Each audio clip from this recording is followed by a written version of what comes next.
my name is Connor Funk, And I am Adam Sobchak.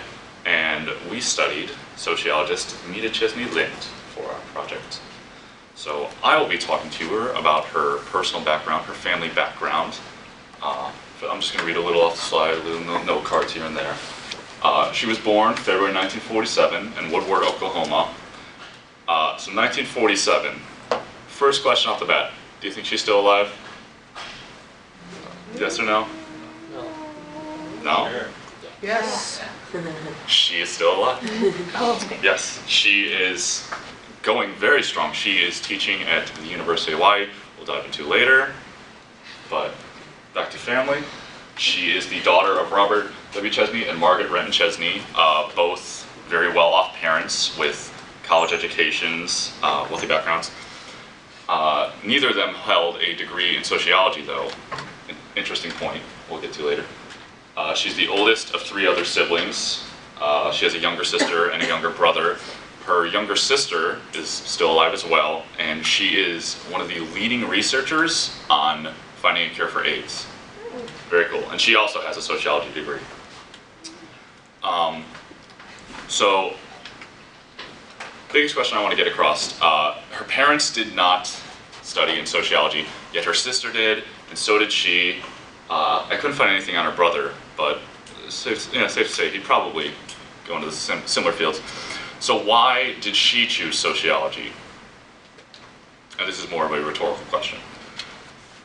Sociology is awesome. Thank you, Dr. Robinson. You're absolutely right.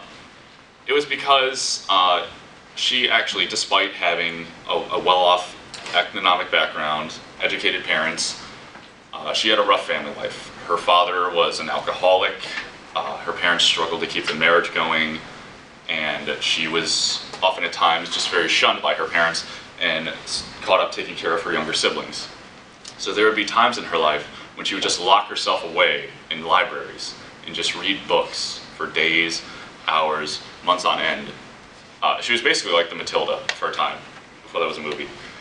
And she said she observed her family and wondered like why things aren't the way they should be, like why she doesn't have a happy-go-lucky family, why her parents aren't the most considerate there for her. So she chose to dive into sociology, particularly of family life, gender studies. We'll get into. As I said, she's currently a full professor at the University of Hawaii. She has a PhD in everything. She teaches in the departments of sociology, women's studies, and public policy. She also, I believe she teaches courses in criminology still. She has a degree in criminology, especially studying in women's delinquency, youth delinquency. Pull up the next slide. So this is just a little throwback picture of her. She is the child, that's her mother. And this is her not so long ago teaching at the University of Hawaii. And another point to add, when she was growing up, I said that she lived in Oklahoma. Right after she was born in her hometown, a catastrophic twister hit and traumatized her and scared her parents, and she was too afraid to live there anymore. So they ended up moving to Maryland instead, and that's where things started to go downhill because she was traumatized, had a bad family life, yada yada yada. All right, good. All right. So she has a PhD in sociology and a Bachelor of Arts from Whitman College, which is in Walla Walla, Washington. She actually graduated in 1969, summa cum laude, which is the highest GPA you can have when you graduate. She is best known for her work, which is Fighting for Girls. It's a new perspective on gender and violence, which is arguably one of her most famous works, along with Beyond Bad Girls, which is one of her other books. She actually uses her books in the classes that she teaches. She's best known for her studies in gender diversity, adolescent criminology, and differentiation. What differentiation is it's looking at sociology and the point of views of different people based on like age, race, sex, just different groups of people. Or if, just to give my input on differentiation, like maybe from an educational background, it basically means like tending to like the different needs of like different people depending on their backgrounds. She's also received countless awards and publications since she graduated college in 1969. She's been a senior research fellow at Portland State, as well as she serves as an adjunct professor at more than 1 or 2 colleges throughout the country. I think one of them was Chicago, University of Chicago. Yes. There are a few other ones. She's received many awards. I think there was even a few named after her, or 1 or 2. There was a very long list of awards in her vitae. It stretched a page and a half long since she started her sociology career. I think she got her most recent one in April of 2015.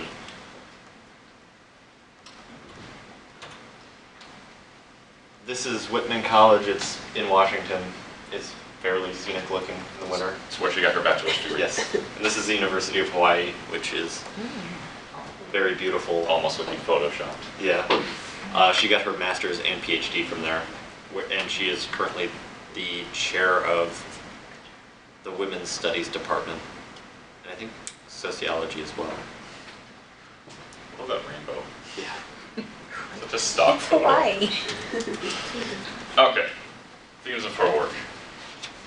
So we said she mainly focuses on family life, gender studies, mostly gender inequality and characteristics of gender and women's involvement in education in the recent years. She has several published books that we'll talk about in a minute that talk about like women going through the like incarceration through the juvenile delinquency centers, and one of her biggest fights is to like find a better way for juvenile corrections. Literacy research, the victimization of women, as well as women in the criminal justice system. Just said. Her studies covered the differences in how the justice system handles men versus how it handles women, which is drastically different, like in her time growing up than it is now. And even now, it is still very different.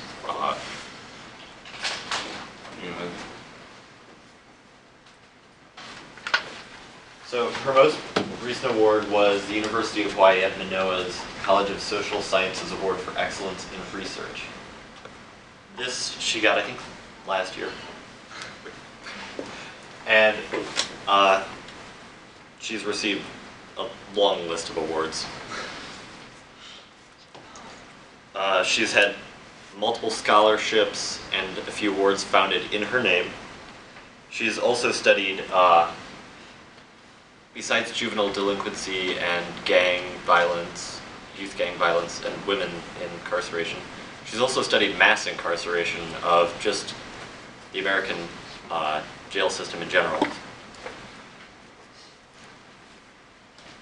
And what that means is the sheer amount of people who are in jail at the moment. She's looked into that and see what kind of pressures that causes on society in the release and actual incarceration of the people who are in jail. And to add to her coolness, a lot of the times over summers, any times that she is not working at the universities or colleges that she teaches at, she will go to incarceration centers, prisons that hold women, and just have like workshops, have like little lectures for them, help them to get their lives on track, talk about, getting to know the people that she's fighting for. Very passionate. She is the mother of feminist criminology. She's kind of the leader and founder of that topic of sociology. She's published multiple books. This is actually the header of her own website, just a few of the books she's published. And this is one of her famous ones.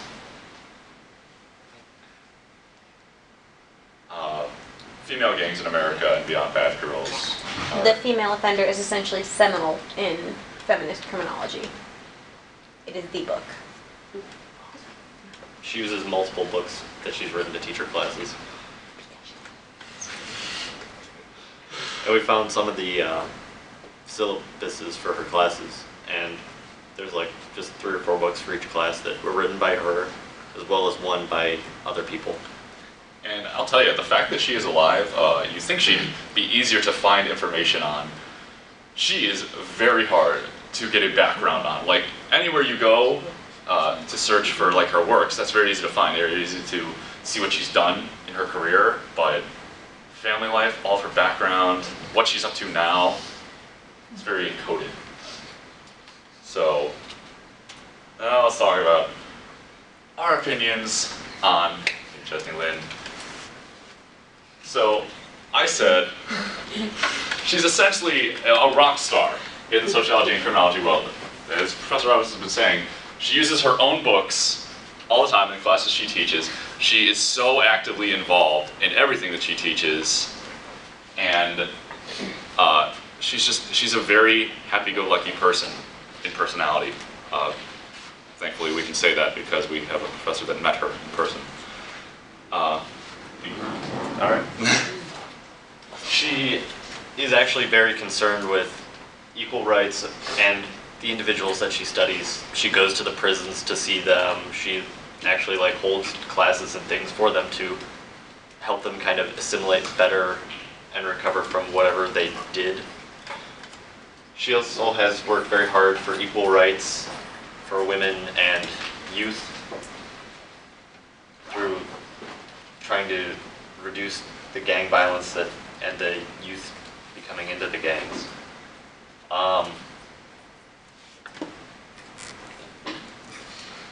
The last part, I really did not know what to put, because after studying her, I thought this is just a very cool person in her field of work. I would love to meet her and just hold a conversation with her. So yeah, super cool, so cool, just mad coolness. And we got a little cameo.